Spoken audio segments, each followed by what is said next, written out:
And the OOPS concepts are data abstraction, encapsulation, polymorphism, and inheritance. Very good. Yeah. What is, sorry, why Java is called as a two-stage system? Because it's compiled and interpreted programming language. Okay. In two stages, we can actually It is run the programs. First stage is compilation, and second is compilation in, and generating bytecode. right. Yeah. Second stage is executing that bytecode by using interpreter. Okay. Good. Yes. What is the use of JIT? Just-in-time compiler is used to scan the code where the repetitive lines are there, and it executes the very first occurrence, and the next occurrences will be it reads the repeated code and it executes. Hmm. So in the And it first stores the occurrence data, itself, it actually stores the log. converts that bytecode into machine code. Right.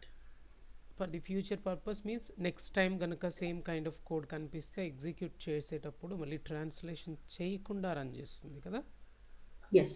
అది translation అనేది తగ్గిస్తుంది.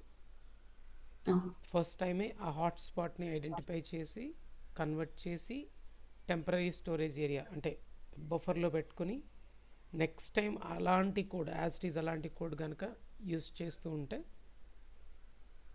translate చేయకుండా execute చేస్తుంది. Good, చేస్తుంది. Good, good, very good. So what is the next feature you have completed?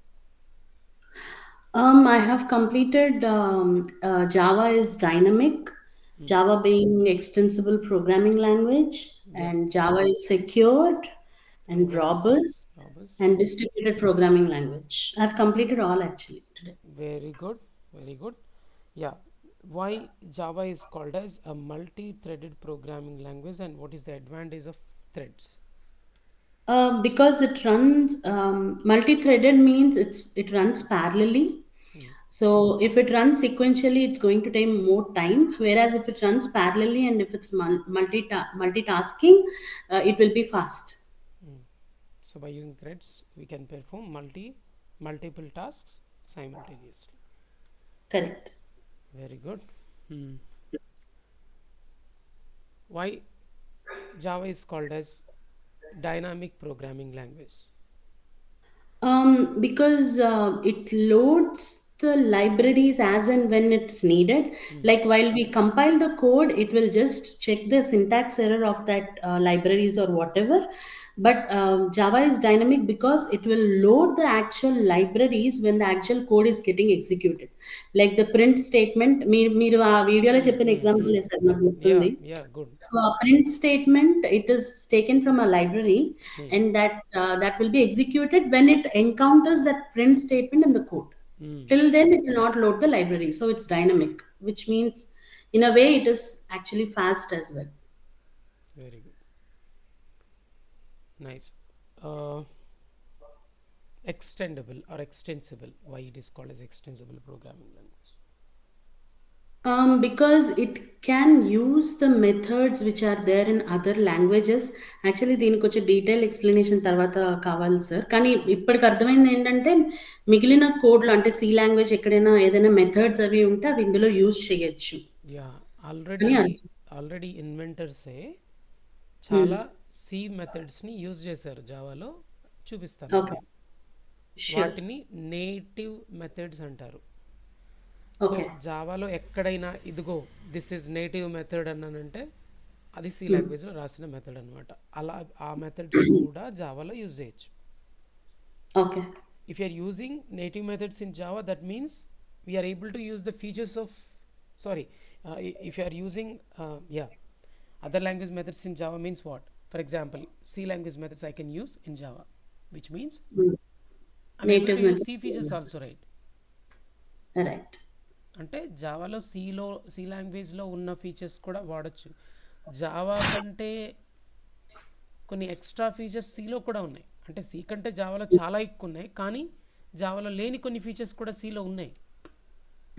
Right. Example ఏంటంటే మీకు అంటే మరి ఆ వీడియోలో ఉందో లేదో, హై లెవెల్ లో లెవెల్, మిడిల్ లెవెల్ లాంగ్వేజెస్ హ్మ్. మీరేమన్నా నేర్చుకున్నారా? నేనేమన్నా వీడియో పంపిస్తే అందులో ఉందా? మీరు ఆ వీడియోలో లేదు కానీ తనకి టాస్క్ ఇచ్చారు. కానీ అక్కడి దాకా నేను రాలేదు. అంటే నెక్స్ట్ టాస్క్‌లో తనకి అసైన్‌మెంట్ ఉండే అనుకుంటా. నెక్స్ట్ టాస్క్లో అసైన్ చేశాను. తర్వాత ఒక చిన్న క్లారిటీ యాహ్! సో ఎక్స్ప్లెనేషన్ కూడా ఇచ్చాను. Okay, I will share that video also with you guys so that. So right. దాని గురించి యాహ్! మాట్లాడదాం. ఎందుకంటే లో లాంగ్వేజ్, లో లెవెల్ లాంగ్వేజెస్కి కొన్ని ఫీచర్స్ ఉంటాయి. హ్మ్. జావా హ్మ్. అనేది యాక్చువల్గా హై లెవెల్ లాంగ్వేజ్ అంటాం. సిని ఇటు హై లెవెల్ కాకుండా, లో లెవెల్ కాకుండా మిడిల్ లెవెల్ లాంగ్వేజ్ అంటారు. Because it is having both high level features as well as low level features. అంటే ఏంటో మీకు తర్వాత చెప్తా, మేబీ రేపటి క్లాస్లో చెప్దాం. యాహ్! ఓకే. అదొక్కటి ఆపుదాం. ఆ లో లెవెల్ ఫీచర్స్ ఉన్నాయి, అలాంటివి మనకి కావాలనుకుంటే జావాలో సి లాంగ్వేజ్లో ఉన్న మెథడ్స్ని వాడేస్తాం. సో హ్మ్. హ్మ్. జావా హ్యాస్ మెనీ ఫీచర్స్, హ్మ్. even though it is having many features, if some extra features which are existed in the other language can be used in java. Example other language అంటే అన్నీ వాడేము. ఇక్కడ CR C హ్మ్. Plus హ్మ్. Plus వాడుతూ ఉంటాం, ముఖ్యంగా సీనే వాడతారు. సి లాంగ్వేజ్ ఉన్న హ్మ్. ఫీచర్స్ వాడేస్తారు ఇక్కడ. నేటివ్ మెథడ్స్ హ్మ్. అంటారు వాటిని. I show them. Yeah! Right. అంతే. ఆ ఒక్క పాయింట్ అర్థమైతే చాలు, కరెక్టే, ఇంకా చాలు, ఇంకేం అవసరం ఫీచర్స్లో. Next, yeah! Why it is called as robust and secure. Single point answer. Because it has exception handling and it has garbage collection, which means automatic memory management is there. And exception handling అనేది చెయ్యొచ్చు జావాలో. So, code run అయ్యి run time errors లేకుండా exceptions handle చేస్తూ ఉండొచ్చు ఒక black of code రాసి. Run time errors లేకుండా కాదు, రన్ టైమ్ ఎర్రర్ వచ్చిన హ్యాండిల్ చే ప్రోగ్రామ్ టెర్మినేట్ అవ్వకుండా. Exactly. Yeah, okay. For example riders ఉంటారు, బైక్ రైడర్స్. హ్మ్. వాళ్ళకు ఒక సపరేట్ సూట్ ఉంటుంది. హ్మ్. అడ్వాంటేజ్ ఏంటంటే యాక్సిడెంట్ జరిగినా హ్మ్. అంత ఈజీగా కాల్ చనిపోరు వాళ్ళు. So right. ఇప్పుడు ఆ బైక్ రైడ్ చేస్తున్న వాడిని కొద్దిసేపు ప్రోగ్రామ్ అనుకుందాం. హ్మ్. సడన్గా ఏదో ఒకటి సడన్ బికాస్ ఆఫ్ అంటే ఒక కుక్క అటు నుండి ఇటు క్రాస్ అవుతుందో కావచ్చు, సడన్గా ఒక పాప వచ్చేయడం కాబట్టి వీడు సడన్ బ్రేక్ వేసాడు, హ్మ్. యాక్సిడెంట్ అయింది. సో హ్మ్. ఇప్పుడు ఆ సూట్ వేసుకోవడం వల్ల యాక్సిడెంట్ ఆపలేడు.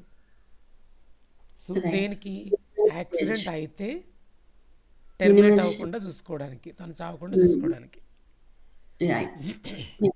సో ఎక్సెప్షన్ హ్యాండింగ్ ఎలాంటిదంటే, ఎర్రర్ రాకపోతే ప్రాబ్లం లేదు, ఎర్రర్ వస్తే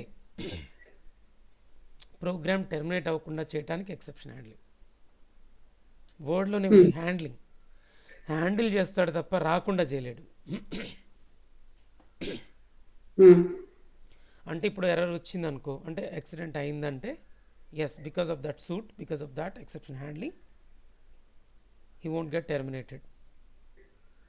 హ్మ్. అంతే, అది ఎక్సెప్షన్ అండి.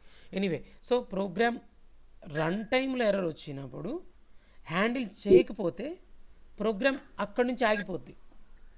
అవును. ఇప్పుడు ఒక 100 స్టేట్మెంట్స్ ఉన్నాయి. ఫర్ ఎగ్జాంపుల్ ఫిఫ్త్ హ్మ్. లైన్లోనే హ్మ్. ఒక ఎర్రర్ వచ్చింది అనుకుందాం. హ్మ్. జావాలో ప్రోగ్రామ్ ఎగ్జిక్యూషన్ ఎట్లుంటుంది? అదే line by translation. Yeah, line by line by line. Line. Yes, exactly, line by line. So జావాలో హ్మ్. లైన్ బై లైన్ ఎగ్జిక్యూషన్ జరుగుద్ది. హ్మ్. ఎందుకంటే ఇంటర్ప్రిటర్ యూస్ చేస్తాం కాబట్టి. ఎగ్జిక్యూషన్, నేను కంపైలేషన్ మాట్లాడట్లా. కంపైలేషన్ అంటే అవును. Yes, checking for syntax errors. If no syntax errors are there, then the source బయట code will be converted into bytecode and will హ్మ్. execute that bytecode with the support of interpreter. Only few or hotspot codes will be executed by the just compiler, but remaining all statements are executed by the interpreter only. But హ్మ్. interpreter mannerism behavior is, it translates line by line, హ్మ్. Right? And హ్మ్. Line by line translate చేస్తూ run చేసేస్తూ ఉంటుంది, machine కోడ్లో convert హ్మ్. చేసి. అంటే ఇప్పుడు అవును. ఎలా రన్ అయ్యింది? ఫర్ ఎగ్జాంపుల్ 100 స్టేట్మెంట్స్ ఉన్నాయనుకోండి మన బైట్ హ్మ్. కోడ్లో. హ్మ్. ఫస్ట్ లైన్ని ట్రాన్స్లేట్ చేస్తుంది, హ్మ్. ఫస్ట్ అవుట్‌పుట్ లైన్ని రన్ ఇస్తుంది. చేసేస్తుంది, సెకండ్ లైన్ యాహ్! ట్రాన్స్లేట్ చేసి రన్ చేస్తుంది. సెకండ్ లైన్లో ఎర్రర్ వస్తే రిమైనింగ్ ఆపేస్తుంది. 98 స్టేట్మెంట్స్ ఎగ్జిక్యూట్ అవ్వకుండానే ప్రోగ్రామ్ మధ్యలో ఆగిపోద్ది. అవును. సో ప్రోగ్రామ్ మధ్యలో టెర్మినేట్ అయిపోద్ది రన్ టైం ఎర్రర్ వస్తే, అది ఏ లాంగ్వేజ్ అయినా సరే, అవును. ఏ ప్రోగ్రామింగ్ లాంగ్వేజ్ అయినా సరే. మరి హ్మ్. జావాలో ఎక్సెప్షన్ హ్యాండింగ్ అనే కాన్సెప్ట్ ఇంట్రడ్యూస్ చేశారు. ఆ కాన్సెప్ట్ అనొచ్చు లేదా టెక్నాలజీ అనొచ్చు. Because of that, if error is hmm. Occurred, run time error is occurred during program execution, hmm. then we can handle it so that the remaining 98 statements will get executed. Right. అది. So anyway, ఇప్పుడు interpreter line by line execution అది కూడా okay, అది అంతా మనకు తెలుసు, ఇంకా leave it. Hmm. Yeah, why why interpreter was introduced. Why interpreter was introduced? ఎందుకు టు జావాలో బి ఇంటర్ప్రిటర్ ఎందుకు ఉంది? ఇప్పుడు సి లాంగ్వేజ్ ఇంటర్ప్రిటర్ లేదు కదా, ఇక్కడ ఇంటర్ప్రిటర్ ఎందుకు పెట్టుంటాడు ఆయన? జేమ్స్ గాస్లింగ్ ఇన్వెంట్ చేసిన వాడు. To be what is their aim? Executable file read చేసి they don't want to generate code EXE file. Execution, code ఎగ్జిక్యూషన్‌కి. They don't want to generate exe file. They want to yeah! execute the bytecode, but they don't want to generate any exe file. Exe file in the sense what? Exe file contains machine code. Machine code. Yeah! Machine code ఉన్న ఫైల్ని generate చేద్దాం అనుకోవట్లా. అవును. ఎందుకని? ఇప్పుడు C language గురించి చెప్పాను నేను, గుర్తుందా? యాహ్! చెప్పారు సార్ నిన్న. ఒక చిన్న పాయింట్ చెప్పాను కదా, ఒక్కసారి చూడండి. నేను ఒక్కరితోనే ఎందుకు మాట్లాడుతున్నానంటే, ఆ, ఒకరిని పిలుస్తాను, వాళ్ళతో కొద్దిసేపు మాట్లాడుతూ ఉంటా. ఓకే, ఇలాగే మాట్లాడతా. ఇప్పుడు ఫస్ట్ నితీష్ని పిలిచాను, అన్మ్యూట్ చేయలేదు కాబట్టి వెంటనే శ్వేతాని అడిగాను. లేదా ఫస్ట్ నితీష్తోనే కొద్దిసేపు మాట్లాడేవాడిని. ఇట్లా ఒకరితో ఇంటరాక్ట్ అవుతూ ఉంటే ఇంకా బెటర్గా ఉంటుంది, ముగ్గురు నలుగురిని క్వశ్చన్లు అడిగే బదులు. Okay, so that's why yeah! కొంచెం ఇది బెటర్ అనిపించింది ఈ స్టైల్. అందుకని ప్రతి ఒక్కరితో మాట్లాడతా, బట్ ఒక్కొక్కరితో ఒక్కొక్క కాన్సెప్ట్. మేబీ రేపు కూడా, ఫర్ ఎగ్జాంపుల్ హారిక, రేపు నీతో మాట్లాడాను అనుకుందాం, ఇవన్నీ అడుగుతా క్వశ్చన్స్. అండర్స్టాండ్?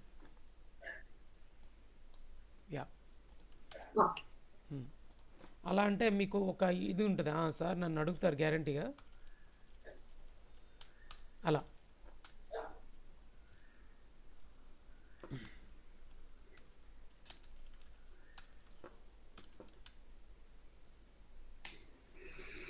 సి గురించి ఇమేజ్ పెట్టానో లేదో మరి, చెప్పడం అయితే చెప్పాను.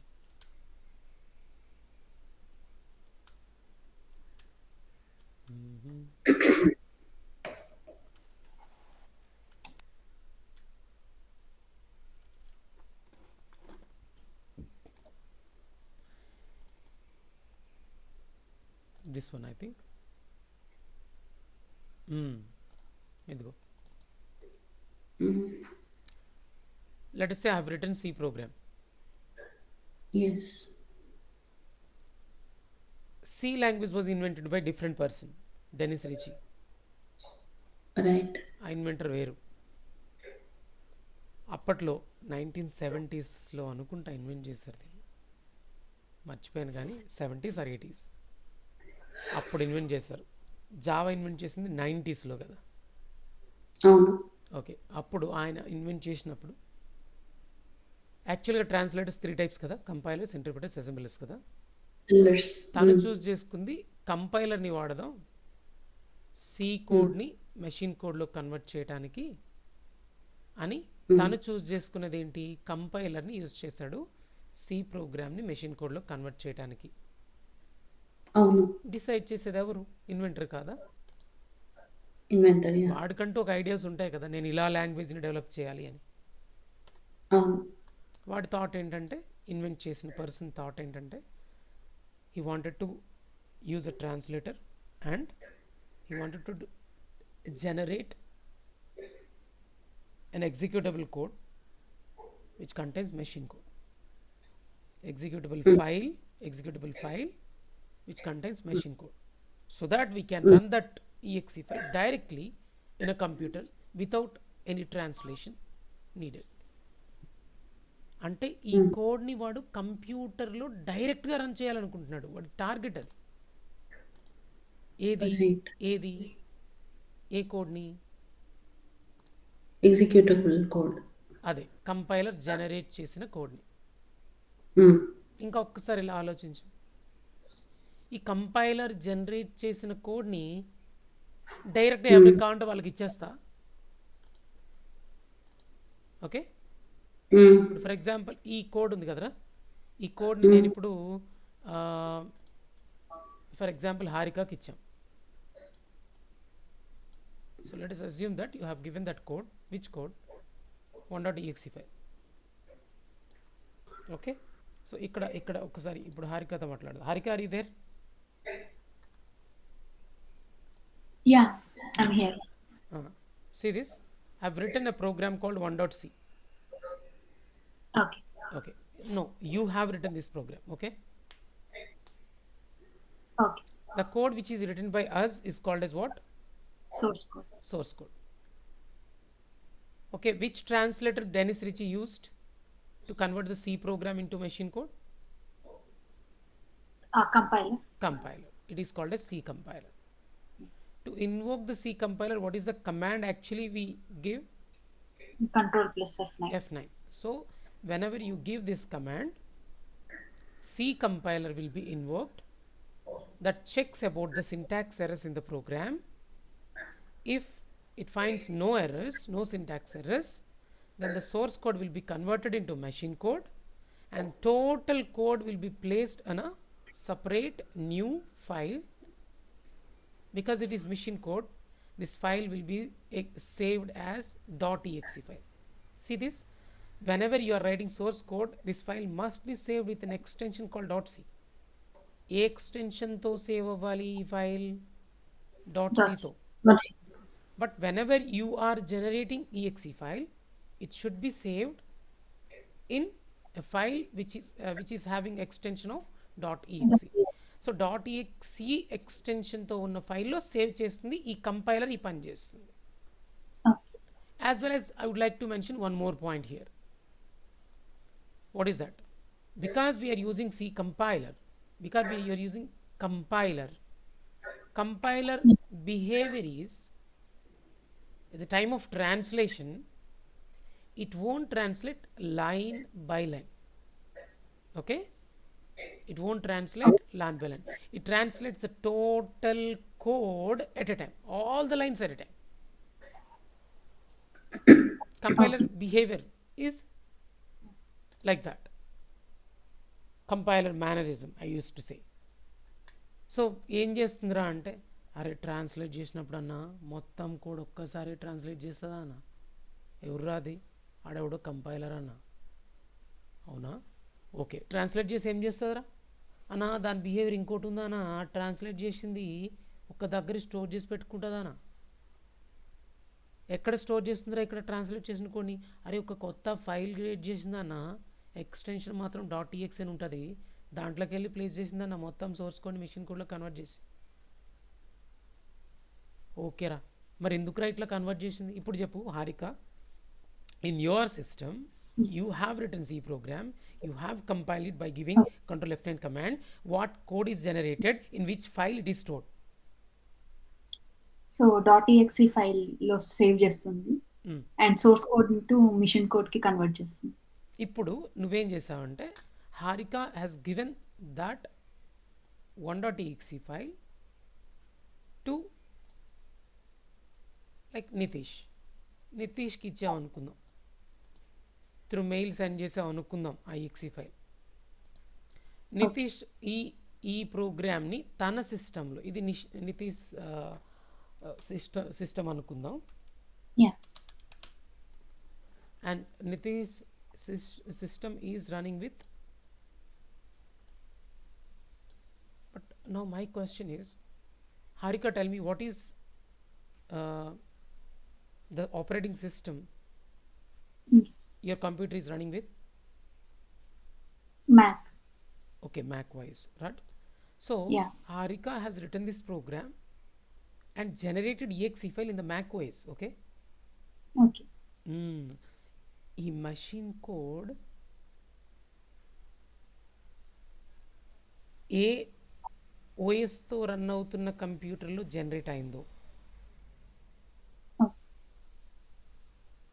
అలాంటి ఓఎస్తో ఉన్న కంప్యూటర్లో మాత్రమే రన్ చేయగలం. But Nitish is having Windows OS in his computer. So Nitish computer is running with OS Windows. Let us say it is generated in Mac OS. It is generated in Mac OS.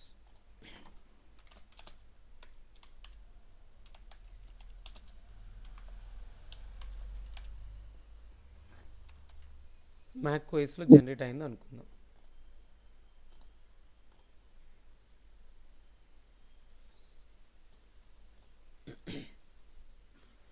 Mac ఓఎస్లో generate అయిన EXE ఫైల్ని other ఓఎస్లో run చేయగలమా?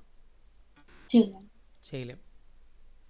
Because generate చేసిన machine code ఎప్పుడు కూడా ఆ platform dependent. Platform in the sense OS plus configuration.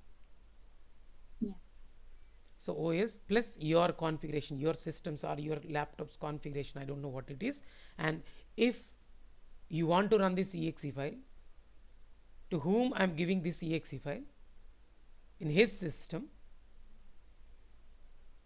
we can run it only if the generated operating platform and in whatever the system you are running, that platform must be same. అప్పుడే run అవుతుంది. అంటే platform మారితే run అవ్వదు. ఎందుకు run అవ్వదు అంటే generate అయింది code ఎక్కడ అంటే ఏ ఓఎస్లో అయితే అలాంటి ఓఎస్లో రన్ అయింది. అంటే ఎప్పుడు కూడా మెషిన్ కోడ్ జనరేట్ చేయడం వల్ల ఒక డ్రాబ్యాక్ ఏంటంటే అది ప్లాట్ఫామ్ డిపెండెంట్ కోడ్ అవుతుంది. ఎలాంటి ఓఎస్లో జనరేట్ అయితే, ఎలాంటి ప్లాట్ఫామ్లో జనరేట్ అయితే అలాంటి ప్లాట్ఫామ్లోని రన్ చేయగలం తప్ప డిఫరెంట్ ప్లాట్ఫామ్తో రన్ అవుతున్న కంప్యూటర్ రన్ అవుతుంది అనుకుందాం, వాళ్ళకి ఇస్తే ఈ ఎక్సీ ఫైల్ వేస్ట్, వాళ్ళు యూజ్ చేయలేరు. అదే let us say you have given the same exe file to other person like శ్వేతకి ఇచ్చాం అనుకుందాం మనం. she is having a computer which is running with Mac OS. Okay, Mac OS తోనే run అవుతుంది. Even configuration కూడా almost similar.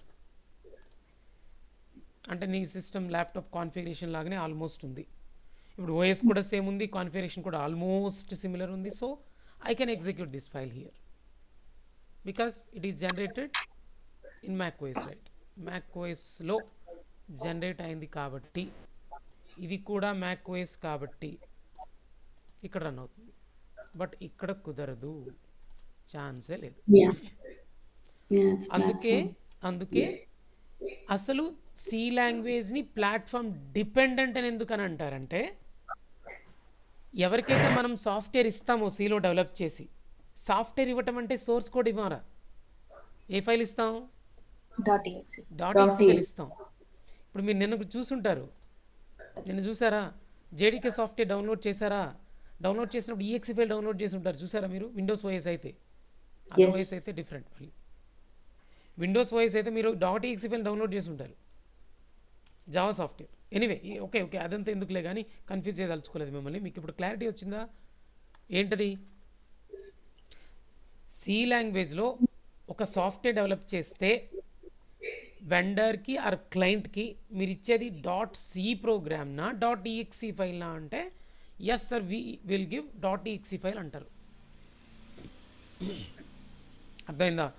Advantage ఏంట్రా అంటే, అరే machine code రా, డైరెక్ట్గా మెషిన్ కోడ్ ఇస్తాను రా, క్లయింట్కి రన్ చేయడం ఈజీరా అని అంటావు నువ్వు. ఎందుకు ఈజీ?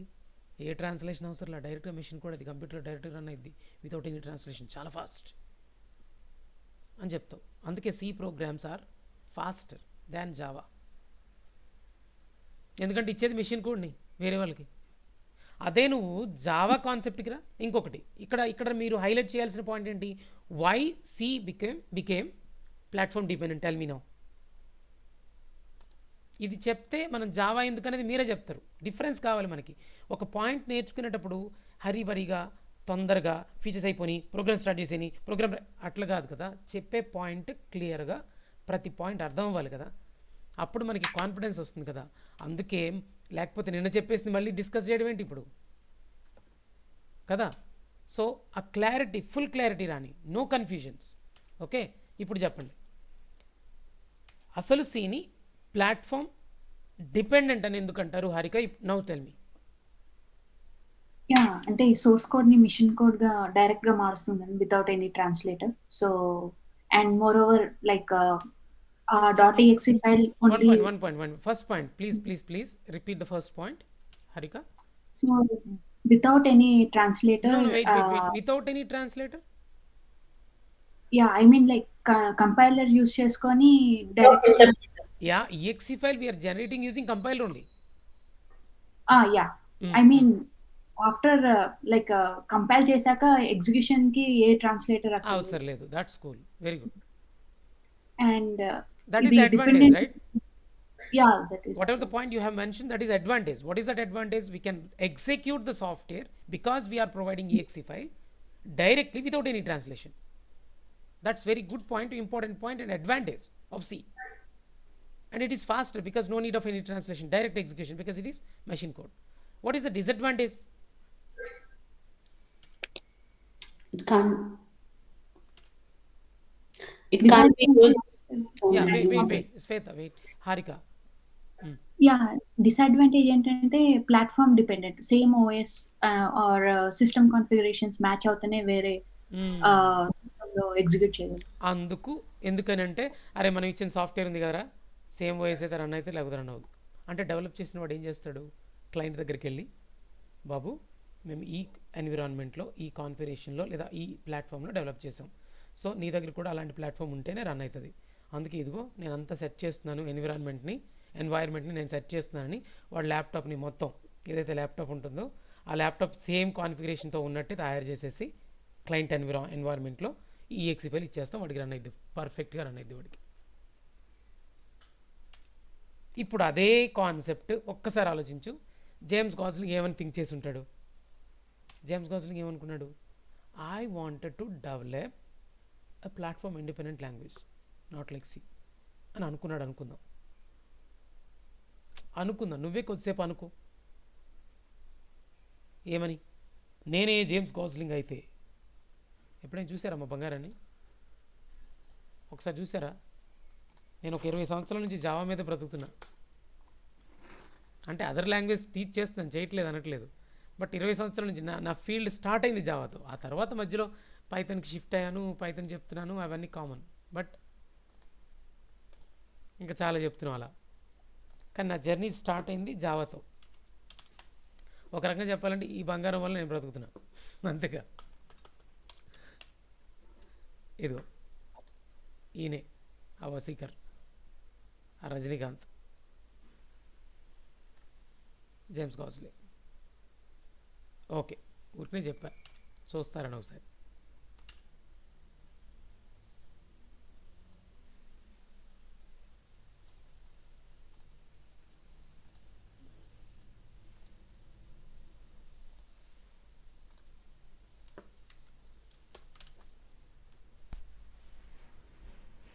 అయ్యో రాలేదా ఫోటో?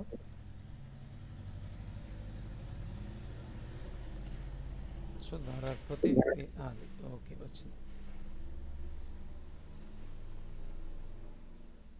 ఓకే, ఈయన నువ్వే కొద్దిసేపు జేమ్స్ గాస్లింగ్ అనుకొని చెప్పు. ఆయన ఏం ఇలాంటి కోడ్ అప్పటికే ఉంది, సి లాంగ్వేజ్ ఉంది, C++ లాంగ్వేజ్ ఆల్రెడీ ఉంది, C++ బిహేవియర్ సేమ్, రెండిట్లోనూ ట్రాన్స్లేటర్ కంపైల్ ఉంటుంది, exe ఫైల్ జనరేట్ చేస్తారు, సిలో కానీ C++లో కానీ, both are platform dependent languages. ఈయనేమనుకున్నాడు, ప్లాట్ఫామ్ ఇండిపెండెంట్ చేద్దాం అనుకున్నాడు. మీ థాట్ ఏంటి? ఈ ప్రాసెస్ చూశాక దీన్ని ఏం చేస్తే ప్లాట్ఫామ్ ఇండిపెండెంట్ చేయొచ్చు చెప్పండి మీరే. జావా వర్చువల్ మెషిన్ యాడ్ చేస్తే ప్లాట్ఫామ్ ఇండిపెండెంట్. ప్లాట్ఫామ్ ఇండిపెండెంట్ చేయాలి అంటే ఫస్ట్ దీంతోనే ప్రాబ్లం కదా, డిపెండెంట్ అవ్వడానికి రీజన్ ఏంటి? కదా, ఇదే కదా మనం ఇస్తున్నాం, అది కాదురా మనం ఇవ్వాలి అని అనుకున్నాడు అనమాట జేమ్స్ గాస్లీ. నేను ఎవరైనా క్లయింట్ వస్తే వాడికి నేను సాఫ్ట్వేర్ ఇవ్వాలి, కానీ మిషన్ కోడ్ ఇస్తేనే కదా డిపెండెంట్ అవుతుంది, నో నేను మిషన్ కోడ్ ఇవ్వను అని అనుకున్నాడు ఫస్ట్. ఇవ్వను అనుకున్నాడు. ఇవ్వను అంటే మళ్ళీ ఇంకేం థాట్ వస్తుంది, అయితే సోర్స్ కోడ్ ఇచ్చేద్దామా? సోర్స్ కోడ్ ఇస్తే ఎగ్జిక్యూట్ చేయాలంటే వాడికి కమాండ్లు చెప్పాలి, మళ్ళీ ఇవన్నీ కమాండ్లు ఇవ్వరా, నువ్వు ట్రాన్స్లేట్ చేసుకోరా ప్రతిసారి, దాన్ని రన్ చేసుకోరని చెప్పాలి. అందుకే సోర్స్ కోడ్ ఇవ్వం. ఎప్పుడైనా ఇస్తే ఎలా ఉండాలి వాడికి, ఏదో ఎగ్జిక్యూటబుల్ కోడ్ ఇచ్చే ఫీల్ ఉండాలి వాడికి, అవునా? అందుకని ఏమేం చేశాడంటే, ఇటు సోర్స్ కోడ్ ఇస్తే ప్రాబ్లం, క్లయింటే దీన్ని కంపైల్ చేసుకుని ఎర్రర్స్ ఏమైనా లేకపోతే అదర్ కోడ్లో కన్వర్ట్ చేసుకుని దాన్ని రన్ చేసుకోవడం ఏంటి. వాడికి ఎప్పుడైనా క్లయింట్ అన్నాక ఎగ్జిక్యూటబుల్ కోడ్ని ఇవ్వాలి తప్ప, ఇప్పుడు నువ్వు బైక్ కొనడానికి వెళ్తే పార్ట్లను ఇచ్చేస్తాను తీసుకుపోండి అంటే ఎట్లా? కారు కొనడానికి వెళ్తే అన్నీ తయారు చేసి పెట్టేసామండి, ఏవి టైర్స్ విడిగా మొత్తం ప్రతి పార్ట్ తయారు చేసామండి, మీరు కొనుక్కొని తీసుకెళ్ళిపోండి అని కారు ఇచ్చేసాడు అనుకుంది, అన్ని పార్ట్స్ ఒక లారీలో వేసుకొని తెచ్చుకున్నాం. అట్లా ఇస్తామా జనరల్గా? అన్నీ మ్యానుఫ్యాక్చర్ చేసి రెడీ చేసి మరి ఇస్తాం. ఏం లేదురా ఇట్లా రన్ చేయి, అట్లా తీసుకపో, ఇట్లా రన్ చేయి, సారీ ఇట్లా డ్రైవ్ చేయి అని చెప్తాం, మొత్తం రెడీ చేసి ఇస్తాం. అట్లా కాకుండా సోర్స్ కోడ్ ఇచ్చేయడం ఏంటి? అందుకని వీళ్ళకి ఏమొచ్చింది ఐడియా, జేమ్స్ గోస్లింగ్కి, అటు సోర్స్ కోడ్ ఇచ్చిన ప్రాబ్లమే, ఇటు ఈఎక్సీ ఫైల్ ఇస్తే డిపెండెంట్ అయిపోతుంది, ఇది అది కాదులే ఇంకో కొత్త కోడ్ జనరేట్ చేద్దాం అనుకున్నాడు. That's what byte code is.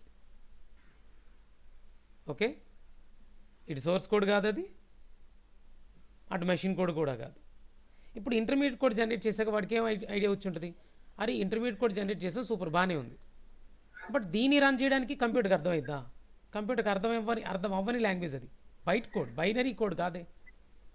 అందుకే వాడేమనుకున్నాడు, నేనే ఒక మెషిన్ని తయారు చేస్తా, వర్చువల్ మెషిన్ని, not physically existed, that will translates it byte code into machine code. But machine కోడ్కి ట్రాన్స్లేట్ చేసిన తర్వాత ఎక్కడ స్టోర్ చేయకూడదు, వాడి టార్గెట్ అదే కదా, అవునా కదా? Right?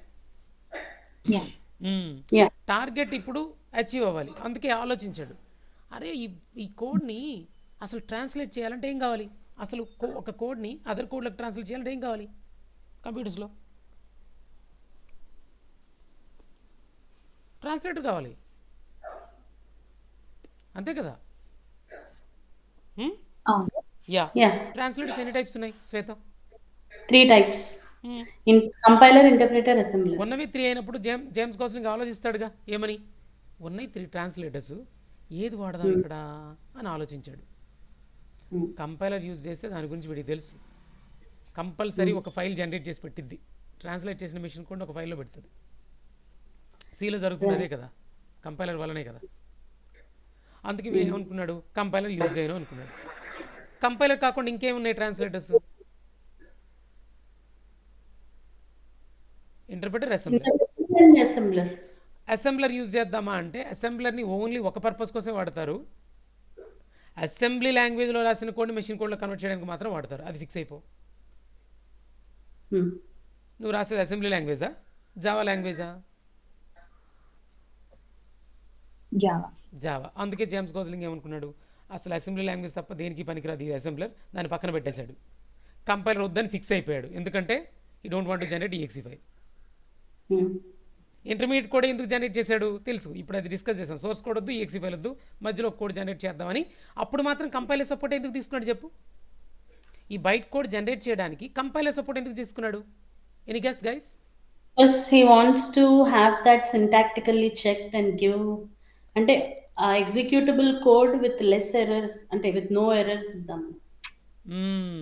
Wow, good answer. First of all వాడి పని, ఆయన ఇంటెన్షన్ ఏంటి? సారీ వాడు అన్నందుకు, ఇప్పుడు మనం క్లోజ్గా ఉన్న వాళ్ళని వాడు అంటాం. ఇప్పుడు మా ఫ్యాన్స్ అంటాం మనం. ఫర్ ఎగ్జాంపుల్ నేను ఒక చిరంజీవి ఫ్యాన్ అనుకుందాం, లేదా పవన్ కళ్యాణ్ ఫ్యాన్ అనుకుందాం, లేదా ఎన్టీఆర్ ఫ్యాన్ అనుకుందాం, ఏమంటాం, మావాడు మామూలుగా ఉండడు అంటాం చూడు, అట్లా అనమాట, అట్లా అనుకో. సో ఈయన ఎవరు? James Gosling. So James Gosling intention ఏంటి? ఇంటర్మీడియట్ ఫైల్ని జనరేట్ చేయడం కదా. ఫైల్ని జనరేట్ చేయాలంటే ఏ ట్రాన్స్లేటర్ వాడతాం? ఒక rule. First of all compiler, interpreter, అసెంబ్లరా? అసెంబ్లర్ పక్కన పెట్టి అసలు ఇక్కడ పనికిరాదులే, ఎందుకంటే జావా కోడ్ ఇది. కంపైలర్, ఇంటర్ప్రిటరా? Compiler. And he wanted to check the program about the syntax errors. He wanted to generate a code which doesn't contain any syntax errors. And he wanted to generate a separate file also. ఒకటి file కావాలి, 2 compile చేయాలి. Compile చేయడం అంటే syntax errors check చేయాలి. ఎవడరా అది? Interpreter అలా చేయడు. కొత్త ఫైల్ని జనరేట్ చేయడం రాదు, వాడికి కంపైల్ చేయడం కూడా చేత కాదు. ఇంటర్ప్రిటర్ బిహేవియర్ ఒకటి చెప్పలేదు కానీ వాడు ఏం చేస్తాడు తెలుసా? ఇంటర్ప్రిటర్ నా చెప్పనా, అరే నేను ఒక ప్రోగ్రామ్ ఇస్తాను, కొద్దిగా కంపైల్ చేసి పెట్టరా. ఏం మాడుతున్నావు నువ్వు? మేము ఎవరో తెలీదా? మా ఇంట ఉంటుందా కంపైల్ చేయడం? మాకు చెక్ చేయడం వచ్చా? ఏం మాడుతున్నావు అన్నా అంటది. ఎవరు? ఇంటర్ప్రిటర్. ఎందుకంటే దానికి చేత కాదు. అంతగా చెప్పు, నువ్వు రన్ చేయమంటా చేసేస్తా అంటది. ప్రోగ్రామ్ రన్ చేయడం తప్ప ఏం తెలియదు దానికి. లైన్ బై లైన్ ట్రాన్స్లేట్ చేసి రన్ చేస్తూ ఉంటుంది. ఏ కోడ్ ఇచ్చినా అంతే. దాని బిహేవియర్ అంత పాపం. వాళ్ళ డాడీని వెళ్ళి అడుగు కావాలంటే, చెప్తాడు. నాన్న నా బిహేవియర్ అంతేరా, నా పోలికలు వచ్చారా అని చెప్తాడు. వాళ్ళ డాడీ కూడా ఇంకో ఇంటర్ప్రిటర్ అంతే, అట్లా అనుకో. సో ఎనీవే, ఇప్పుడు కాన్సెప్ట్ ఏం అర్థమైంది? The wanted to generate one file first thing, and they wanted to check about the syntax errors. If no syntax errors are found, then only he wanted to generate a file. ఉన్నది ఒకడే, ఇంటర్ప్రిటర్కి చేత కాదు, compiler వల్లనే అయింది. అందుకు కంపైలర్ని తీసుకున్నాడు compile టైంలో. Syntax errors లేని ఒక కోడ్ని జనరేట్ చేసి, అది ఇంటర్మీడియట్ కోడ్, అది మిషన్ కోడ్ కూడా కాదు, జనరేట్ చేసి ఒక ఫైల్లో పెట్టేటట్టు డిజైన్ చేసుకున్నాడు ఈ కంపైలర్ని. ఈయనే జావా కంపైలర్ ఇన్వెంట్ చేసింది ఈయనే. ఇప్పుడు మీకు క్లారిటీ వచ్చి ఉండాలి కంపైలర్ ఎందుకు వాడాడు. ఒక ఇంటర్మీడియట్ ఫైల్ జనరేట్ చేయాలనుకుంటున్నాడు, సింటాక్స్ ఎర్రర్స్ లేని ఫైల్ జనరేట్ చేయాలనుకుంటున్నాడు. సింటాక్స్ ఎర్రర్స్ని చెక్ చేయగలిగే ట్రాన్స్లేట్ ఎవడరా, వెతకండ్రా అంటే ఉన్నాయే 2 సార్. అసెంబ్లర్ చూస్తే అసెంబ్లీ లాంగ్వేజ్ తప్ప దేనికి పనికిరాదు, ఉన్నవే కంపైలర్ ఇంటర్ప్రిటర్. కంపైలర్ గార్డు చూస్తే ఓకే, ఇంటర్ప్రిటర్ గార్డు చూస్తే ఇస్తే రన్ చేస్తా తప్ప నేను ఎందుకు కంపైల్ చేస్తా అంటున్నాడు, మిగిలింది ఒక్కడే అన్న కంపైలర్ గార్డు, అందుకే యూజ్ చేస్తామన్నా, అంతే కదా. అది అందుకు కంపైలర్ని యూజ్ చేస్తారు. సో నువ్వు చెప్పింది కూడా correct Shweta, what you said it is correct. ఏంటి, ఎర్రర్ ఫ్రీ కోడ్ని జనరేట్ చేయాలి, అది 2 అదొక ఫైల్లో కూడా పెట్టాలి, కంపైలరే వాడగలం, అయిపోయింది. మరి ఎగ్జిక్యూషన్ టైంలో వీటి టార్గెట్ ఏంటి? ఈక్స్ ఫైల్ జనరేట్ చేయకూడదు కానీ రన్ అవ్వాలి బయట కోడ్. మరి ఇంకెవరున్నారు? కంపైలర్ వల్ల చేత అవుతుందా? ఆ కంపైలర్కి వెళ్ళి అడుగు ఒకసారి, కంపైలర్ ఎలాగో కంపైల్ టైంలో నిన్నే కదా యూజ్ చేసా, ఏమనుకోవద్దు, కొద్దిగా బయట కొన్ని మెషిన్ కోడ్లో కన్వర్ట్ చేసేయాలి, నువ్వే చేసేనన్నా అని కంపైలర్ని అడిగావు అనుకో, అంటది చేస్తానన్నా పర్లేదు, మరి మా సాంప్రదాయం తెలుసు కదా అన్నాడు. ఎరా నీ సాంప్రదాయం ఏంటని జేమ్స్ గోస్లింగ్ అడిగాడు కంపైలర్. అన్న ట్రాన్స్లేట్ చేసిన కోడ్ని ఎక్కడో ఒక దగ్గర పెట్టకపోతే మాకు నిద్ర పట్టదన్నా, ఒక ఫైల్ క్రియేట్ చేస్తాను ఓకేనా అంటాడు. అరే బాబు నేను అదే కదా ప్రాబ్లం నాతో, ఈఎక్స్ ఫైల్ జనరేట్ చేయకూడదు అనుకుంటున్నాను రా, నువ్వేంట్రా మెషిన్ కోడ్ అంతా జనరేట్ చేసి ఒక దగ్గర పెడతానంటావు. నో అయితే వద్దు, నిన్ను మాత్రం రన్ టైంలో వాడను పో అని ఇంకా ట్రాన్స్లేటర్ ఇంటర్ప్రిటర్ కదా వాడిని పిలిచిండు. ఎరా ట్రాన్స్లేటరు, ఇందాక కంపైల్ చేస్తానంటే నా వింటా ఉండలేదు, ఏం అడుగుతున్నావు అని తిట్టావు నన్ను, అట్లీస్ట్ ఆ బయట కోడ్ని ఏమైనా లైన్ బై లైన్ ట్రాన్స్లేట్ చేసి రన్ చేస్తావా, గుర్తుపెట్టుకో ట్రాన్స్లేట్ చేసిన కోడ్ని ఆడ పెట్టొద్దు అని. అన్నా నేను చేసే పని ఏదన్నా, మంచి పని చెప్పినావన్నా, నువ్వు చేస్తా అన్నా, ప్లీజ్ అన్నా నన్ను వాడుకో అన్నా అంటది. అందుకే వీడు ఏం చేశారు, వీడు in the sense sorry James Gosling ఏం చేశారు, ఇంటర్ప్రిటర్ని యూజ్ చేశారు. చూసారా ఎంత చిన్న పాయింట్ అనలైజ్ చేసాం, ఫుల్ క్లారిటీ వచ్చింది. ఇప్పుడు చెప్పంటారా ఎవరినైనా అడిగితే, మీ జావా వచ్చని ఇంతమంది ఉన్నారు కదా, చాలామంది ఉన్నారు కదా మీ సర్కిల్లో, ఈ చిన్న పాయింట్ అడగండి, క్లియర్గా చెప్పండి. ఎవరైనా ఎంత క్లియర్గా చెప్తారని చూద్దాం. అంటే మీరు చెప్పేంతకు, ఇప్పుడు నేను చెప్పానని చెప్పట్లా, మీరే చెప్పండి అంత క్లియర్గా. మీరు చెప్పాను అంత క్లియర్గా, why compiler, why interpreter, what is the intention of James Gosling, ఇవన్నీ అడగండి. నోబడీ 99% ఎవరు చెప్పరు. ఓకే, అది మీకు కాన్ఫిడెన్స్ ఇస్తుంది. If you are talking with other person, if you feel you are having more knowledge, that's it. నువ్వు ఎట్లుంటావు నువ్వు అర్థం చేసుకో. ఓకే, ఎనీవే ఇప్పుడు ఫుల్ క్లారిటీ ఇచ్చాను అనుకుంటున్నాను దీని గురించి. టైం వేస్ట్ అయితే అయింది కానీ ఫుల్ క్లారిటీ ఇచ్చాను అనుకుంటున్నాను. Yes sir. Ya good. Harika, features అన్ని చూసావా నువ్వు కూడా? యాక్చువల్గా రికార్డింగ్ హాఫే విన్నాను సార్, 30 minutes రికార్డింగ్. ఓకేరా, ట్రై యువర్ బెస్ట్. చూడు ఇవాళ క్లాస్ ఎంత బాగుందో, నాకు నచ్చింది ఇవాళ, ఏమనుకోవద్దు. ఎందుకు నచ్చింది చూడు, ఆన్సర్ చెప్తున్నారా? ఆన్సర్స్ చెప్తే ఒకలా ఉంటుంది క్లాస్, నా ఫ్లో కూడా మారింది తెలుసా మీకు. ఆన్సర్ చెప్పకపోతే నా ఫ్లో కొంచెం డిస్టర్బ్ అవుతూ ఉంటుంది. ఇవాళ ఫ్లో ఎలా వచ్చింది చూడు, నాకు తెలియకుండానే ఆటోమేటిక్గా ఫాస్ట్గా ఒక ఫ్లో వెళ్తుంది. సో చదవాలి, ఇద్దరికీ మంచిది. Very good. ఓకే, ఫీచర్స్ మళ్ళీ ఒకసారి చూడండి. నితీష్, నువ్వెంతవరకు చూసావు మరి? నీతో అసలు మాట్లాడలా.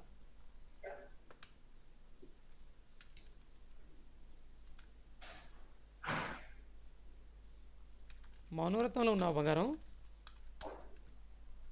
మాట్లాడలేదు నాతో.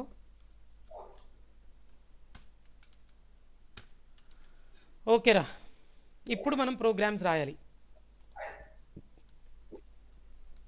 సాఫ్ట్వేర్ ఇన్స్టాలేషన్ కూడా వీడియో పంపించాను కదా, అది చూసారా?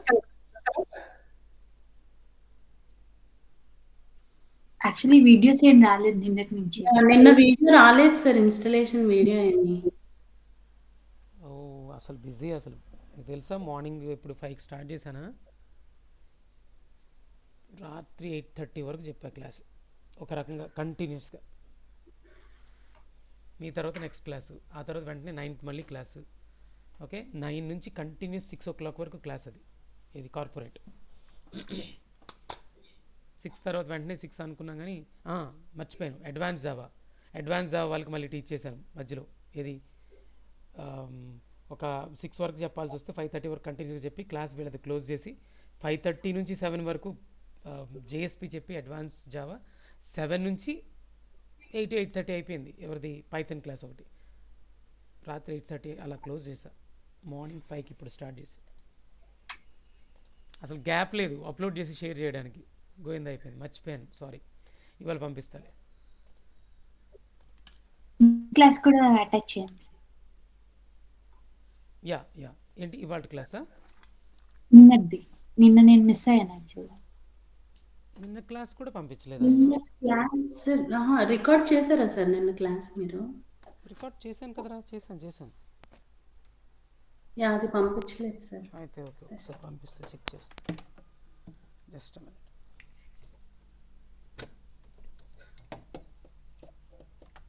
Charging.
Types of errors.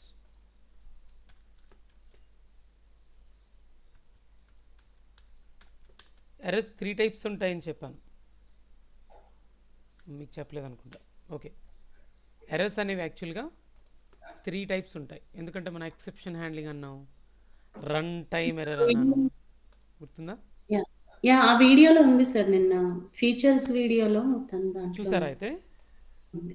Very good. అయితే చూడండి యా చూడండి, ఈజీగానే నేను ఉంటుంది. చిన్న నేను కాన్సెప్ట్, చూసానండి. చిన్న కాన్సెప్ట్, అది చూసుకోండి, పర్లేదు. యా మీరు ఏదైనా చూడలేదు, మీకు డౌట్స్ ఉన్నాయంటే చెప్పండి, డిస్కస్ చేద్దాం. ఇప్పుడు చేయాలా అలాగే. ఓకే, ఇప్పుడు టోకెన్స్ కాన్సెప్ట్కి వద్దాం. What is the character set does Java yeah support? Which character set? Unicode. Unicode character set. By using characters, what we can form? Token. Token. Tokens. Yeah. What is a token? Anything which can be used in Java except for space. In a program, whatever the individual thing or individual unit used in the program is called as token. Program lo కనిపించే ప్రతి individual thing is a token. Okay, each and every individual unit in a program is called as token. Token లేకుండా programme లేదు కదా. ఇప్పుడు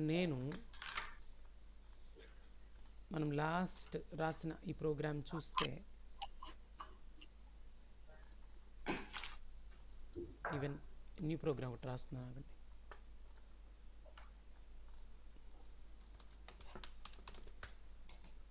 అట్లా ఒక programme రాస్తున్నాం.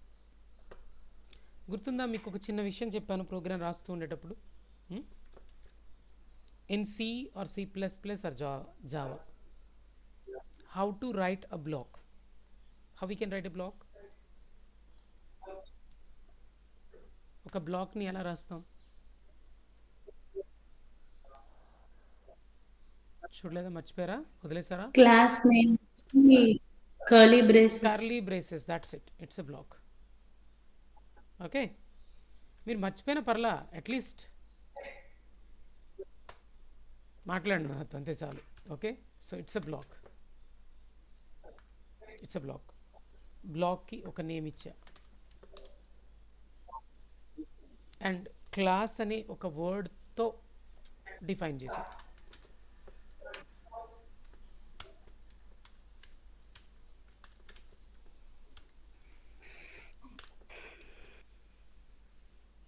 So what it is called as? It is a block. What is its name? To what it is called as? This block is called as class because I've defined it by using a word called class.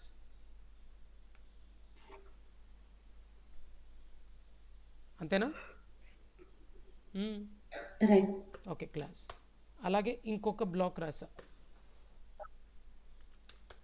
Black అంటే open ఒక్కటి రాసేసి వదిలేయటం కాదు, closed కూడా ఉండాలి. Corresponding close curly braces should be there. So to this block also I have given name. Now this block name is main.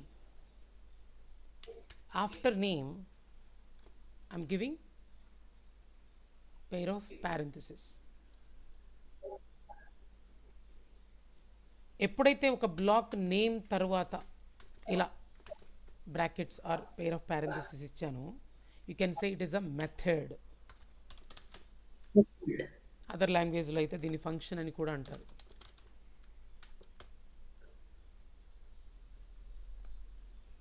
ఒక black రాసా, class అని వర్డ్తో డిఫైన్ చేసా, క్లాస్ అన్న. క్లాస్ లోపల ఇంకో బ్లాక్ రాసా, మెయిన్ అనే పేరు పెట్టా, పేర్ ఆఫ్ పారెంథసిస్తో ఎండ్ అవుతోంది, దీన్ని మెథడ్ అనుకో అని చెప్పా.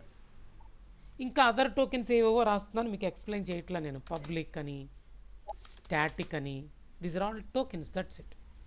చెప్పాను కదా, ఇండివిజువల్ థింగ్ ప్రతిదీ టోకెన్. ఇప్పుడు క్లాస్ అనేది ఒక టోకెన్ తెలుసా, టు అనేది ఒక టోకెన్, ఓపెన్ కర్లీ బ్రేసెస్ అనేది ఒక టోకెన్, క్లోజ్డ్ కర్లీ బ్రేసెస్ అనేది టోకెన్. ఈవెన్ ఇక్కడ రాసానే డబుల్ ఫార్వర్డ్ స్లాష్లో గ్రీన్ కలర్లో కనిపిస్తుంది, అది కూడా ఒక token. Public is a token, static is a token, main is a token, open parenthesis is a token, closed parenthesis is a token, open curly braces token, closed curly braces token. Even లోపల ఇందులో string అని రాశాను, ఇది ఒక token. ARGS రాశాను, ఇది ఇంకో token. ఇది ఒక టోకెన్, ఇది ఇంకో టోకెన్. ఈ బ్లాక్లో Yeah. ఇంకొకటి ఇంకొక టోకెన్ కూడా రాసా, వాయిడ్ అని. ఇన్ని టోకెన్స్, అన్ని టోకెన్స్. మీకు ఇక్కడ ప్రోగ్రామ్ కనిపించకూడదు, నేను ప్రోగ్రామ్ ఎక్స్ప్లెయిన్ చేయాల. అయినా నాకు ప్రోగ్రామ్ అర్థమైపోవాలి అంటే ఎట్లా కుదిరిద్ది, నేను చెప్పుకుంటా తర్వాత, దాన్ని వదిలే. నేను దేన్ని కాన్సన్ట్రేట్ చేయమంటున్నాను అది కాన్సన్ట్రేట్ చేయి. What we are discussing now, we are discussing about tokens. So ఇక్కడ టోకెన్స్ నీకు కనిపిస్తున్నాయా, అయితే నీకు అర్థమవుతున్నట్టు కాన్సెప్ట్, అంతే. Right? System, no, int is a token, a is a token, equal to is a token, 10 is a token, semicolon is also token, another int token, b token, equal to token, 3 is token, semicolon is token, int token, c token, equal to token, a token, by or forward slash token, b token, semicolon token, system token, dot token, out token, dot token, print ln token or print token, open parenthesis and closed parenthesis tokens, a token, semicolon token. Sir ఇది record చేస్తున్నారా sir? yes I am recording it, record Okay. చేస్తున్నా. everything is a token. So like that, again, system, out, dot is a token, out is a token, dot is token, print is token, like that everything is token. ఇక్కడ ఇలా double కొటేషన్స్లో ఇచ్చానే, ఇది ఒక token. ఇలా ఇది ఒక token. ఈ టోకెన్లో for example ఇలా symbol ఒకటి ఇచ్చా, ప్రింట్ చేయమని చెప్పా. ఆ సింబల్ని ప్రింట్ చేయమన్నా, ఇక్కడ ఏలో ఉన్న వాల్యూని ప్రింట్ చేయమన్నా 10ని, ఇక్కడ ఈ సింబల్నే ప్రింట్ చేసేయమన్నా, తర్వాత బీని ప్రింట్ చేయమన్నా, తర్వాత ఇంకొక సింబల్ని ప్రింట్ చేయమన్నా, తర్వాత సిని ప్రింట్ చేయమన్నా. అరే ప్రోగ్రామ్ మొత్తంలో నీకేం కనిపించినారంటే, అనా నాకు మొత్తం టోకెన్సే కనిపించినాయి అనా. ఏమ్రా నువ్వు చెప్పింది అదే కదా అనా, మరి అయితే చాలు అర్థమైనట్టు. మరి టోకెన్స్ని కూడా కేటగరైజ్ చేశారు, డివైడ్ చేశారు, అదే కదా నిన్న కూడా చెప్పాను. ఎలా అంట, కీవర్డ్స్ అని, ఐడెంటిఫైయర్స్ అని, ఆపరేటర్స్ అని, లిటరల్స్ అని, సపరేటర్స్ ఆర్ స్పెషల్ సింబల్స్ అని, కామెంట్స్ అని, ఇలా డివైడ్ చేశారు. సార్ కీవర్డ్స్ అంటే ఏంటి సార్? మనం ప్రోగ్రామ్ రాయగలగాలి అంటే టోకెన్స్ తెలియాలి, ఎందుకంటే టోకెన్స్తోనే ప్రోగ్రామ్ రాస్తున్నాం, మొత్తం టోకెన్సే. మరి ఏ టోకెన్ ఏంటో తెలియకపోతే ఎట్లా? అందుకని టోకెన్స్ గురించి క్లారిటీ తెచ్చుకొని ప్రోగ్రామ్ రాయాలి, లేదా ప్రోగ్రామ్ రాస్తూ టోకెన్స్ తెలుసుకోవాలి, రెండింటిలో ఏదో ఒకటి. So now what is a keyword? Keywords అంటే ఏం లేదబ్బా, మన రజనీకాంత్ లేడు, అదే జేమ్స్ గాస్లీ, ఆయన కొన్ని వర్డ్స్ని మనకి ప్రొవైడ్ చేశాడు. ఆ వర్డ్స్తో మనం కొన్ని బిల్డ్ చేయొచ్చు, కొన్ని రాయొచ్చు జావా ప్రోగ్రాంలో. ఫర్ ఎగ్జాంపుల్, మధు నాకు ఫోన్ చేశాడు రజనీకాంత్, నాన్న నువ్వు బ్లాక్ రాయాలంటే open curly braces, close curly braces use చేయి అన్నాడు. ఓకే. నాన్న బ్లాక్ని క్లాస్గా డిక్లేర్ చేయాలంటే క్లాస్ అనే కీవర్డ్ యూజ్ చేయి అన్నాడు. అంటే నాకు ఇప్పుడు అర్థమైంది ఏంటి, ఒక బ్లాక్ రాసి దాన్ని క్లాస్ అని అనాలంటే క్లాస్ అనే కీవర్డ్ వాడాలంట. క్లాస్ అనేది కీవర్డ్. ఎవరు ప్రొవైడ్ చేశారు? James Gosling. కీవర్డా, కీ ప్లేయర్ విన్నారా? మ్యాచ్లు జరుగుతున్నాయి ఐపీఎల్, ఎలాగూ I don't know whether you are watching or not, following or not. IPL run అవుతోంది, నేను కూడా సరిగ్గా ఫాలో అవ్వట్లేదు, మనం బిజీలో ఉన్నాం కాబట్టి. ఐపీఎల్ చూశారు, లేదా పోనీ ఇండియన్ టీం ఉంది, ఆ ఇండియన్ టీంలో కీ ప్లేయర్ ఎవరు అంటే ఏం చెప్తాం? ఇప్పుడు లేదా ఇప్పుడు ఆర్సీబీ ఉంది, ఆర్సీబీలో కీ ప్లేయర్ ఎవరంటే ఏం చెప్తాం? కీ అంటే ఇంపార్టెంట్ అని కదా, మెయిన్ అని, వాడే అసలు ప్లేయర్ అని. వీళ్ళని కనుక ఈ వికెట్లు తీసేస్తే మనం విన్ అవుతా అని ప్లాన్లు చేసుకుంటారు. ఈ బౌలర్ కనుక వచ్చాడంటే చచ్చారా బాబు అంటాడు, వాడు కీ ప్లేయర్ అవుతాడు. ఇప్పుడు ఆర్సీబీలో కీ ప్లేయర్ ఎవరా అంటే ఎంత కాదన్నా మొత్తం ఫ్యాన్స్ అంతా ఆర్సీబీకి రావడానికి రీజన్ విరాట్ కోహ్లీ. ఇప్పుడు ఏం చెప్తాం? Who is the key player of RCB అంటే ఏం చెప్తాం అంటే విరాట్ కోహ్లీ అంటాం. అలాగే కీ వర్డ్స్ ఇవి, ఇంపార్టెంట్ వర్డ్స్ ఇవి. ఈ కీవర్డ్స్తోనే మొత్తం ప్రోగ్రామ్ అంతా రాస్తూ ఉంటాం మనం. అవి ఎవరు ప్రొవైడ్ చేశారంటే ఇన్వెంటర్ ఎవరో ఆయనే.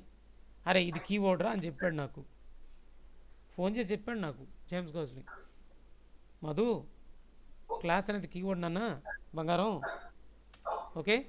అలాగే పబ్లిక్ అని ఒక కీవర్డ్ ఇస్తున్నాను రా, స్టాటిక్ అనే కీవర్డ్ ఇస్తున్నాను రా, వాయిడ్ అనే కీవర్డ్ ఇస్తున్నాను రా, ఇంట్ అనే కీవర్డ్ ఇస్తున్నాను రా, ఇలా మొత్తం 50 కీవర్డ్స్ ఇస్తున్నాను రా బంగారం, నీకే చెప్తున్నా ఎవరికి చెప్పడా అని నాకు ఫోన్ చేసి చెప్పాడు. ఎవరు? James Gosling. సో కీవర్డ్ అంటే ఏంటి? It is a pre define word.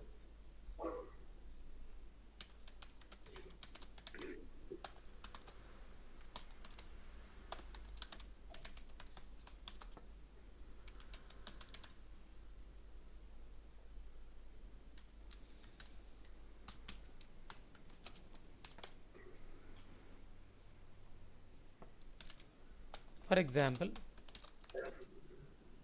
keywords are building blocks of a program అనొచ్చు. ప్రోగ్రామ్ని బిల్డ్ చేయడానికి యూజ్ చేసే బిల్డింగ్ బ్లాక్స్ లాంటివి.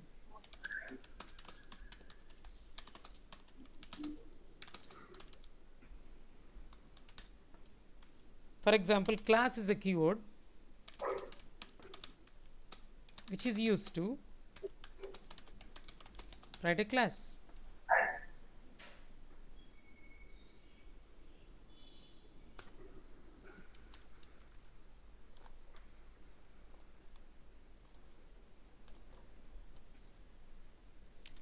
If is a keyword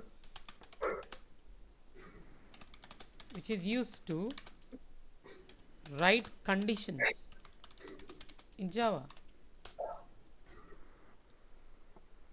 ఇలా చాలా కీవర్డ్స్ ఉన్నాయి. ఇన్ టోటల్ వీఆర్ హ్యావింగ్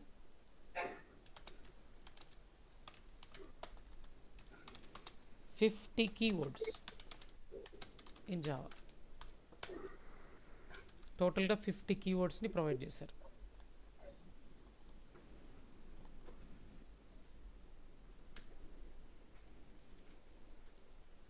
ఆ 50 కీవర్డ్స్ లిస్ట్ని కాపీ చేస్తా ఇక్కడ నుంచి.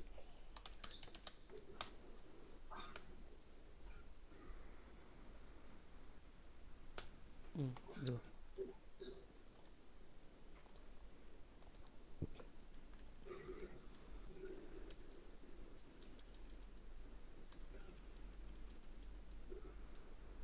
చూడు, ఫస్ట్ కీవర్డ్గా ఏమి ఇచ్చాను రా? అండర్లైన్ ఇచ్చా, అండర్ స్కోర్. జావా 9 వెర్షన్లో ఇంట్రడ్యూస్ చేశారు, కానీ ఎగ్జాక్ట్గా వెర్షన్ గుర్తులేదు కానీ తీసేశారు దాన్ని మళ్ళీ. యాక్చువల్గా ఇది కూడా ఇంక్లూడ్ అయితే 51 అయ్యేవి. అది కూడా పెట్టా అనమాట. 9లో ఇంట్రడ్యూస్ చేశారు అండర్ స్కోర్ని కీవర్డ్గా, ఆ తర్వాత మళ్ళీ దాన్ని తీసేశారు, కీవర్డ్ కాదు ఇప్పుడు అది.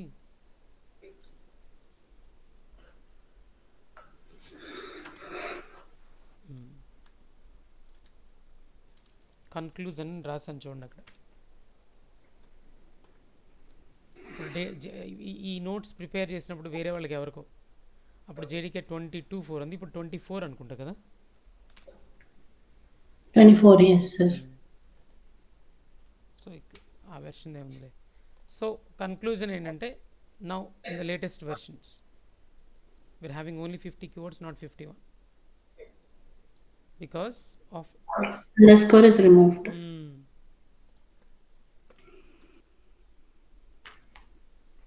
Because underscore is not using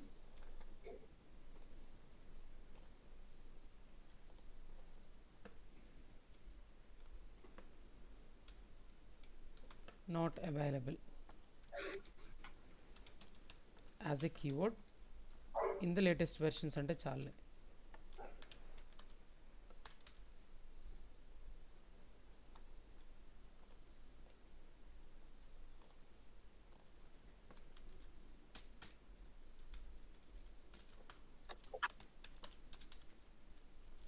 that's it. చాలా కీవర్డ్స్ ఉన్నాయి, అదే 50 కీవర్డ్స్ ఉన్నాయి, చాలా అని మళ్ళీ ఎందుకు చెప్పడం. వెరైటీ ఇవి కాకుండా కాంటెక్చువల్ కీవర్డ్స్ అని ఒక 17 ఉంటాయి. అదేంటి సార్, కీవర్డ్స్ అంటే 15 కదా, మళ్ళీ కాంటెక్చువల్ ఏంటి? కాంటెక్చువల్ కీవర్డ్స్ అనే వర్డే రాదు, ఎవరిని అడిగినా అసలు చెప్పరు. ఫస్ట్ ఎవరు టీచ్ చేయరు, ఆ వర్డ్ అసలు మెన్షన్ చేయరు. బట్ కాంటెక్చువల్ కీవర్డ్స్ అని ఒక 17 ఉన్నాయి. అంటే ఏంటి? In some contexts these words behaves like keywords, in some context they won't behave like keywords. నేను ఈ క్లాస్ చెప్పినంతసేపు ట్రైనర్లా బిహేవ్ చేస్తూ ఉంటా. ఈ క్లాస్ అయిపోయి బయటికి వెళ్ళాను అనుకో, బయట ఏమంటారు? మధు గారు వచ్చారంటారు, లేదా మధు వచ్చాడంటారు నా ఫ్రెండ్ అయితే, మోదన్న వచ్చాడంటారు నాకు తెలిసిన వాళ్ళు అయితే. ఏదైతేనే సార్ అనేది ట్రైనర్ అనేది తీసేశారు. ఎక్కడ క్లాస్ చెప్పినంత వరకే ట్రైనర్, బయటికి వెళ్ళామంటే మారిపోయాం. అవునా? అట్లా కాంటెక్చువల్ కీవర్డ్స్ అని ఉంటాయి. సమ్ కాంటెక్స్ట్లో కీవర్డ్ లాగా, సమ్ కాంటెక్స్ట్లో నాన్ కీవర్డ్స్ లాగా బిహేవ్ చేస్తాయి. వీటిని రిజర్వ్డ్ ఐడెంటిఫైర్స్ అని కూడా అంటారు. రిజర్వ్ చేసిన పేర్లు, names, identifiers in the sense names అని. ప్రోగ్రామింగ్ లాంగ్వేజ్లో ఐడెంటిఫైర్స్ అంటే నేమ్స్ అని, రిజర్వ్డ్ నేమ్స్ అని అంటారు. అంటే ఇన్వెంటర్స్ చాలా దగ్గరలో వీటిని ఐడెంటిఫైర్స్గా వాడారు. ఈ ఏదైతే వర్డ్స్ ఇచ్చానో వాటిని ఇన్వెంట్ చేసిన వాళ్ళు జావా సాఫ్ట్వేర్ ఇన్వెంట్ చేసేటప్పుడు వీటిని, ఈ నేమ్స్ని చాలా దగ్గరలో వాడారు. ఇదే వర్డ్స్ని కొన్ని దగ్గరలో కీవర్డ్స్గా కూడా వాళ్ళే వాడారు. ఎక్కువగా ఇన్వెంటర్స్ వాడిన కీవర్డ్స్ ఇవి. మనం యూజ్ చేయలేమంటే కొన్ని యూజ్ చేస్తాను, యూజ్ చేసి చూపిస్తా. వీటిని నేను చెప్పేది రికార్డ్ అని, దీని గురించి చెప్తా ఫ్యూచర్లో మీకు. రికార్డ్ ఒకటి, వార్ ఒకటి, ఈల్డ్ ఒకటి ఉండాలి. అదిగో ఈల్డ్ ఒకటి. ఈ 3 మినిమం నేను చెప్తా ఈ కాంటెక్చువల్ కీవర్డ్స్లో. అప్పుడు మీకు ఆ చెప్పేటప్పుడు నీకు అర్థమైంది. సమ్ కాంటెక్స్లో కీవర్డ్గా అన్నాను, సమ్ కాంటెక్స్లో నాట్ కీవర్డ్గా అన్నాను కదా. ఈ వర్డ్ని సాటిస్ఫై చేస్తూ ఒక ఎగ్జాంపుల్ చెప్తాను మీకు. సో కాంటెక్చువల్ కీవర్డ్స్ అంటే ఏంటి అని అడిగితే ఏం చెప్తారు ఇప్పుడు? What do you understand?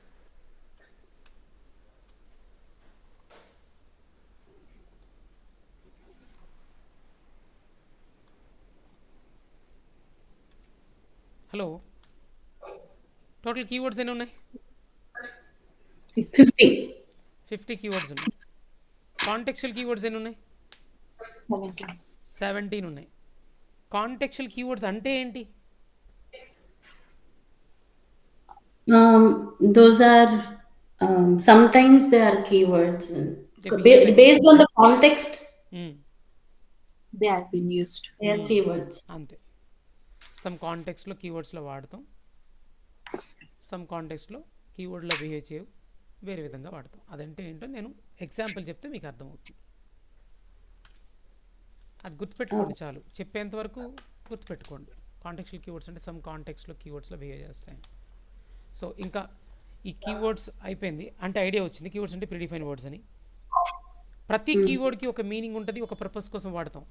Every keyword has a special meaning and we use for a special purpose. At the time of writing programs రాస్తూ ఉండేటప్పుడు వీటిని మనం యూజ్ చేస్తాం. అందుకే building blocks of a program అని అన్నా.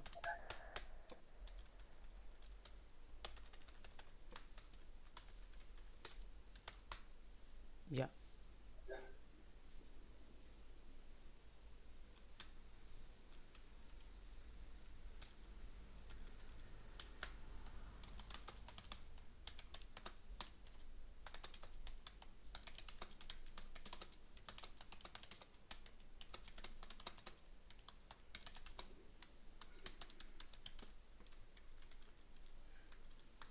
స్పెసిఫిక్ పర్పస్, స్పెషల్ అనే కంటే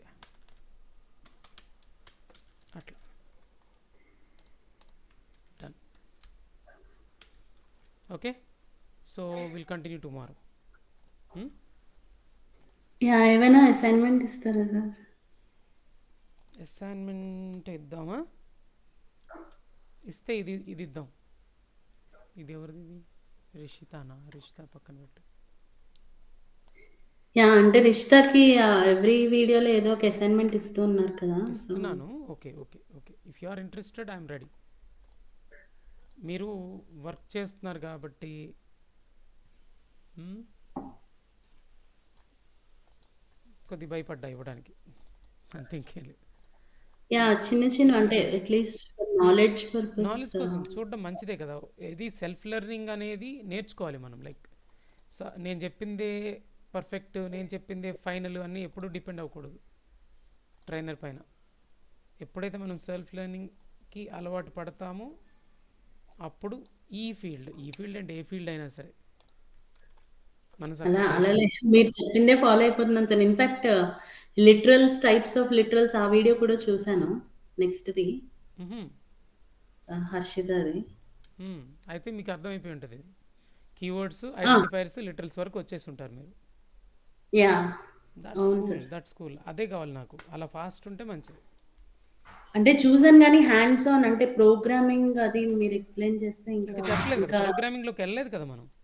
అవునవును, అది యా, అదే అప్పుడు చెప్పాను ఇంకా కదా, ఎక్కువ అర్థమవుతుందేమో. యా, వస్తుంది. ఇప్పుడు ఎలా అయితే ఇంట్రడక్షన్ పార్ట్లో మీరు బాగుంది అని ఫీల్ అవుతున్నారో, ప్రోగ్రామింగ్ కూడా బాగుంది, నేను చేయగలుగుతున్నా, సూపర్ అసలు అని మీరే అంటారు. యా, అది. Sure sir. మ్, మ్. యా.